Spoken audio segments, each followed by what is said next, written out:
What's going on, Wolfpack Nation? Welcome to another edition of a Tuffy Talk episode and Tuffy Talk After Dark, y'all. After dark. Yes, sir.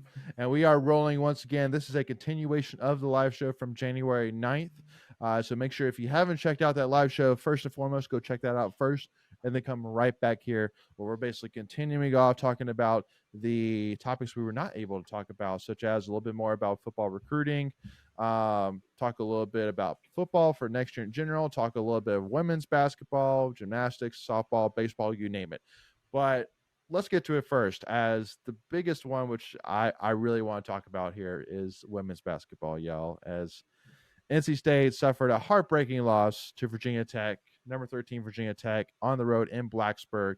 And I just want to say this right now, that literally looking through my, if you go to Tuffy Talk and you find basically where I was tweeting about the games, and you go down, you're basically seeing like I was fully, because the reason why I'm saying this is that when I put out the tweets basically with the videos with the close-up angle of the Virginia Tech player literally shuffling a full step on the screen, a lot of people were saying, oh, you're making excuses, you're crying, you lost, you're saying you lost because of that, but literally not even 30 minutes before I put those tweets out, I literally put out tweets saying, hey, listen, it was a heck of a game.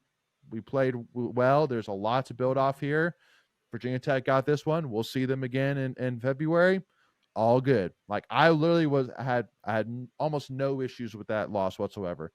But as people started to bring up the legal screen, I started to, okay, I don't think you're really going to get that call in a last second shot. So I get it.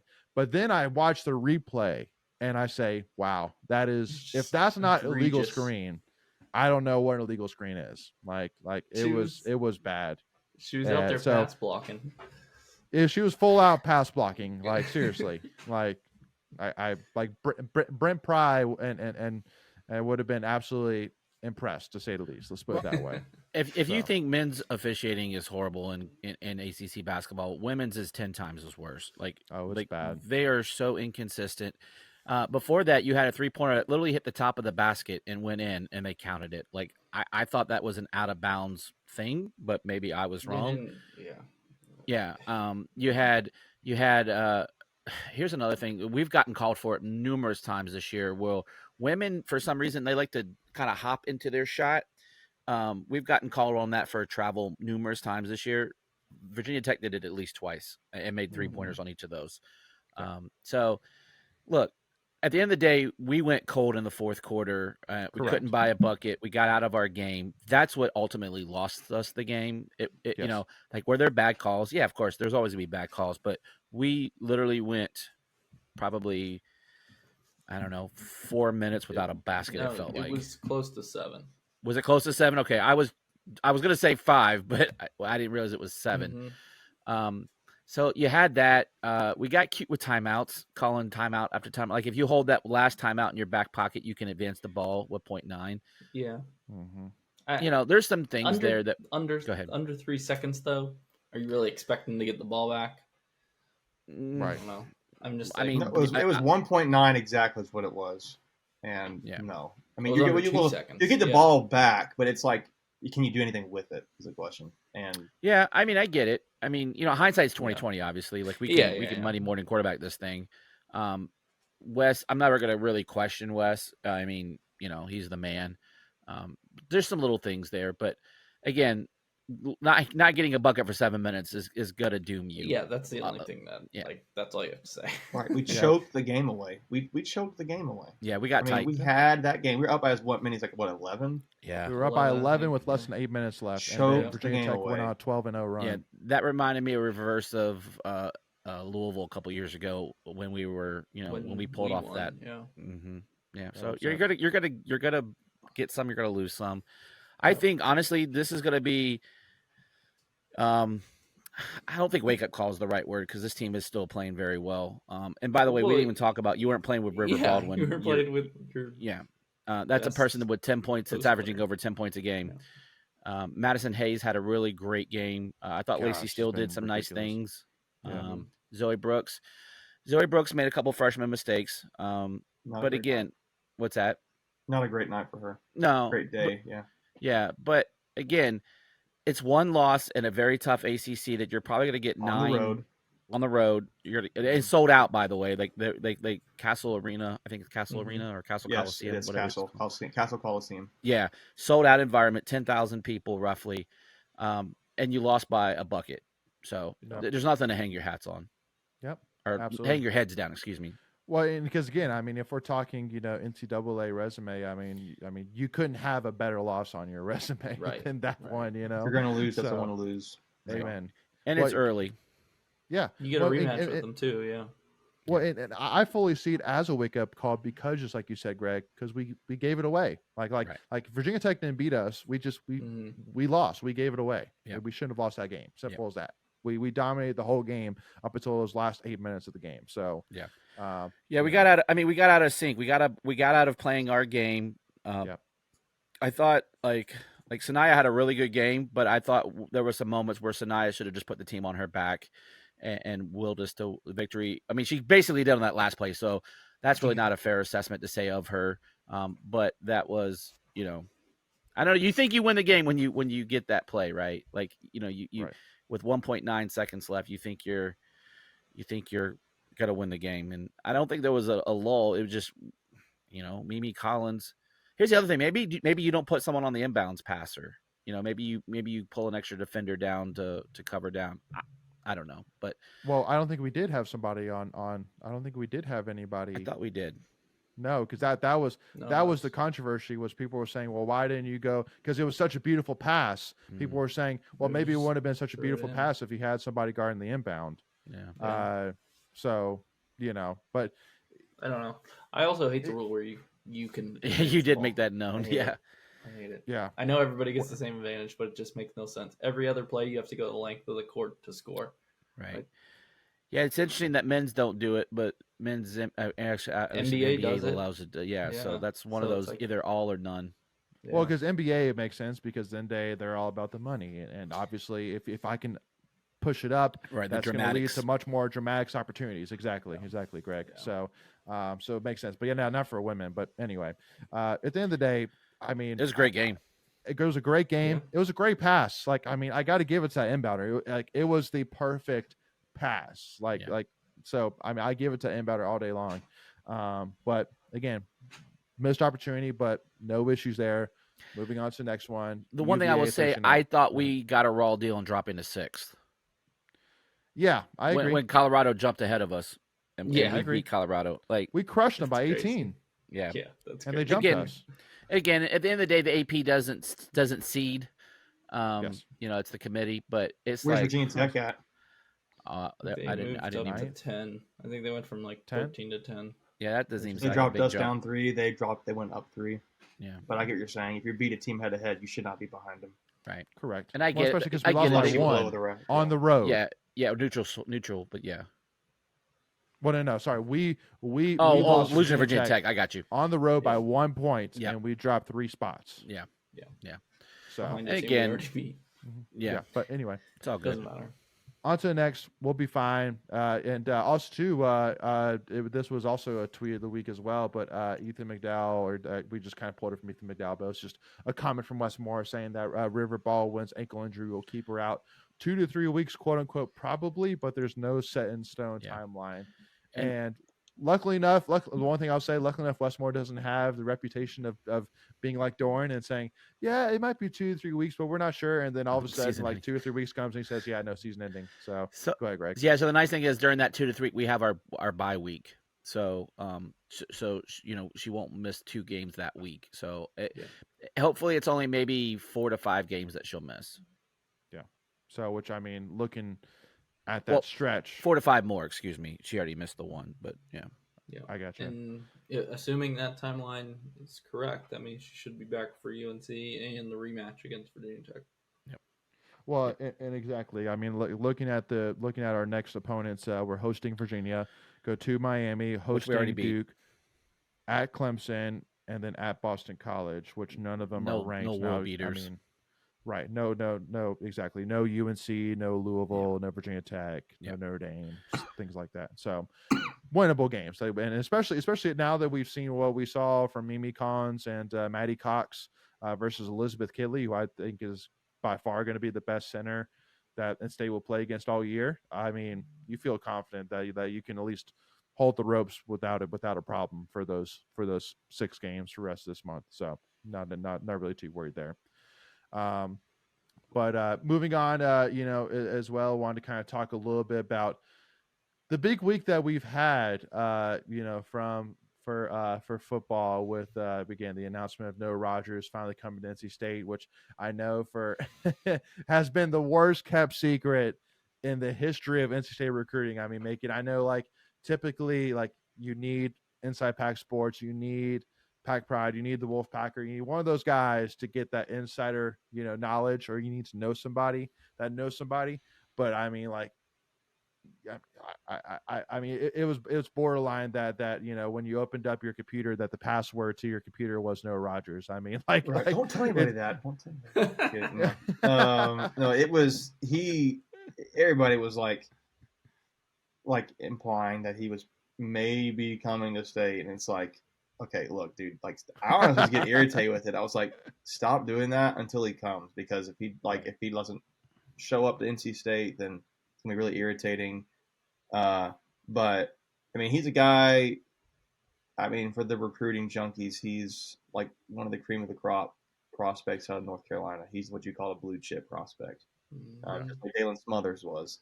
But he's on the Peyton Wilson level, right? Yeah, he was 5-star rankings on some sites. That's like what, top 40 in the country, regardless of position, generally speaking. So, he's the real deal as a prospect. Mm-hmm. He didn't get to play at Ohio State. When he picked Ohio State, it was right over NC State. He almost committed to NC State the last time, but he didn't play because he's Marvin Harrison and Ibuka and whoever else is there. Yeah. Like, those are going to be first, second round draft picks this year in the draft. So like, he redshirted, got to preserve his red shirt, and he has 4 years of eligibility left. I mean, and that's why I want to ask you, Greg, like, low key, because like if he would have come to State, he probably would have played last year, or he probably would have played this season, just because we needed the depth. Yeah. But low key, is him going to Ohio State maybe the best thing for NC State, hindsight 2020? So to learn from guys like Marvin Harrison, to learn from the coaching staff, to preserve that red shirt instead of coming to NC State where okay, maybe he can help, but maybe he won't. Before we continue, I want to take a quick second to tell you about our sponsor, Flatlands Jessup Insurance Group, that has your whole world covered, with agents in 5 offices throughout Eastern North Carolina to help you decide how much coverage you need, offering policies for home and auto, recreational vehicles, commercial, crop, health, life, and employee benefits. They are able to combine options to find a comprehensive solution that works for you. Flatlands Jessup protects the things you love so you can spend less time worrying and more time enjoying them. Find them on Facebook and Instagram at Flatlands Jessup. You can also visit their webpage at www.flatlandsjessup.com. So please make sure to go and check them out. Yeah, so I guess you can look at it a couple of different ways. You can look at it from that angle, but I also look at it where, yes, he did redshirt, but you probably are going to lose him after 2 years instead of 3 years, right? Because he will be hopefully right. Right. I mean, but that's a good problem to have, and we'll deal with that when we get there. But how much of a difference would he have made this year? In this offense, because we struggled at wide receiver. Right. At the end of the day, I'm just glad he's here. I don't care if it took him a year to figure it out. I think he's going to be a great asset to this team. I think the only thing that we didn't know, because it was pretty much a foregone conclusion he was going to come here, really the only secret now was he going to wear 5 or 80, right? Like that was the only unknown about that whole situation. But man, the wide receiver room went from a major weakness to a major asset. And who, and we kind of talked about this in our Discord, who gets left out? Like, obviously it'll work itself out, but if all things are kind of equal, who sits and who plays? I think it's honestly a foregone conclusion that we're going to have the strongest wide receiver room in the ACC next year. I mean, Mike Glennon and a few other people, I know Mike Glennon was on the Pack Therapy stuff. And he said, I mean, I think it's I think now that you got Roger, I think it is NC State. And Mike doesn't say those things. I don't know enough. I actually want to go look to myself, be honest with you. I want to know who is better because I'm like, when was the last time State could say that? I mean, it's not been in this decade. No. Was it last decade? Maybe not that either. So No. I mean, we've had some really nice pieces, curious. but I don't know if we had them all at the same time. The best room? Yeah. I don't know. You got Rogers, you got Grimes, you've got Paylor, Anderson, Boston, Zachary, Kevin Concepcion. I didn't even got to those guys yet. Jackson. Jakari Collins. Jakari Collins. And you still got leftovers. Leftovers isn't the right word, but Baldwin, Gray. Julian Gray. Yeah. It's stacked. Your mid-tier receiving room last year is now down because of what you brought in that is so top-heavy. Mm-hmm. That's a really good thing, right? And I think they're going to make each other better too. Like they're going to go. I know it's not a competition per se against each other, but they're going to try to one up each other, right? And that only makes you a better. I mean, KC's starting next year. Is he? Yeah, you dummy. But if you have I don't want to assume, but you would. What's your guess? Is it Rogers and Grimes and KC? Is it Collins? I think it's KC and Rogers. Is it? Here's the nice thing I'll say. You might see guys only playing, especially those true freshmen, only getting their 4 games in and be able to preserve their red shirt and still be assets to the team at certain points of the season, right? And here's the other thing it does. If you do have an injury, you can almost call a guy up from the taxi squad, right? If he hasn't, done his 4 games, and he's plug and play. And here's the downside to it too, because the transfer portal is the way it is now. There's 5 freshmen on NC State's roster now. Yeah, we're gonna lose some of them. It's just that could transfer too. We have Keenan Jackson this class. He may not. Hey, I didn't get to play. He may go back to leave. Jamar Boston would be like, hey, what the heck? I want to go back to South Carolina. I want to play for whoever. So you don't know. But that's a good problem to have, right? That's why your NIL has to be strong, which it has been. And guys, they carve out roles. Out of that room, the ones that carve out roles, they got a really good chance to be good, right? They're going to have to be good. So, and the law of averages says you're not going to hit on all 5 of those dudes, right? Yeah, absolutely. It just, and that's not a ding on them. Just not enough playing time to go around. Yeah, just not enough playing time, right? So how can you really get developed? Because you have guys that show up in practice, but just doesn't translate to the bright lights. Yeah. But just to kind of make 2 points here. First of all, how crazy is it that Keenan Jackson, a 4-star wide receiver, one of the biggest, wide receiver recruits in this 2023 class, is going to next year be, as of right now, from what we're seeing on paper right now, your 6th or 7th best top wide receiver, right. At least initially. When have we ever in the history of NC State been able to say that? In the history of NC State been able to say that? We have never been this deep, ever. Simple as that. And then we haven't even talked about tight end wise. You have Justin Jolly, you have Dante Daniels, so you have who? Jolie. It's Jolie. No, Jolie. Justin Jolie. Sorry. Yeah, Justin Jolie, okay. Dante Daniels, and Javante Vereen. Right, who was borderline 5-star last year. He was borderline 5-star last year. And then running backs, you have Jordan Waters, Kendrick Raphael, and now Hollywood Smothers. And you still got Grayson McCall. You have offensive line. You have Tim McKay, Belton, that, is trending to coming back, but is not for sure. You still have McKay, you still have Carter, and then you have Zeke Correll, who's going to be one of the top centers in the country next year. You're still going to have Dawson Jaramello, Jacarius Peak, who could be a phenomenal offensive lineman for State. AKA the offense is going to be stupid. Well, and you've got guys that were true freshmen this year, like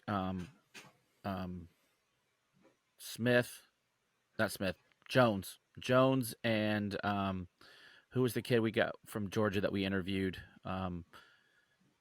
Big guy. What's the one time? Obi. Yeah, what's Obasuyi. Yeah. Obasuyi. Yeah, and then we got Obadiah Obasuyi, I think. And then we got a couple guys in Martin in this year's freshman class. That's gonna be pretty good. And then the one dude, the Missouri transfer. Yeah, the Missouri transfer too. Yeah. So, but here's one thing, because we kind of talked about it on the live stream. Crazy. We kind of talked about the top 3 running backs. Who would be a fourth, do you maybe slide Paler over there? I think don't know. Anderson and Paler play this year to some degree. I think- they play. I don't see Zachary, Boston, or Jackson playing as much. Maybe Jackson does. I could see Jackson. I could definitely see Jackson get his 4 in. But that's like you're at that point. You're at your wide receiver 6, and that's not even talking about Collins. Right. That's not Terrell talking Anderson? about Gray. No, I'm saying like let's say you have a three of KC, Noah, and Wesley. I'm just spitballing here. Don't you have That's to go 4? I feel like it's also disrespecting Jay. Let's listen to this because we're not disrespecting Dakar. Let's go KC, Collins, and Noah. I think Collins. What about Grimes? There's 4. Right. I'm saying. Let's just say you start three receivers. 3. Yeah. 3 receivers. I'm gonna go. Your 2 guys who are your best right now are that we already know the system here. That's KC and Dakari, and then you go with your highest ranked transfer is Noah. So let's at least you're starting 3. So then you've got your 2 deep rate basically is Wesley, Gray, Paler, Wesley Gray Anderson, Wesley Paler Anderson, Coit. somewhere in there. Coit, arguably Coit, Jackson, Boston are like your wide receiver, your 3 deep basically. Yeah. Baldwin's pretty much off the radar. Maybe Coit just becomes a specialist because he handled a lot of that stuff last year. Gray's already got a role as a kick return specialist. Coit is too, so they have roles. They're somewhat happy. It's a really good problem to have. I don't know. I think I like that a lot. It's just gonna have to figure it out. Like we're saying, like you made the point, it's going to be crazy or explosive. Like it could be. It probably should be, right? Because you got the quarterback, you got a decent line. The most consistent thing on NC State's offense next year is going to be the offensive line, which is kind of weird. But they came on as of late in the season. Yeah, like they were good. once they got a good rotation. Here's the thing: we kind of talked about rotations, right? For the basketball team, that becomes like your wide receiver room. Is like, what is that rotation? Again, it gives you the flexibility to do a lot of things. It gives you flexibility if, gosh forbid, you have injury. Yeah.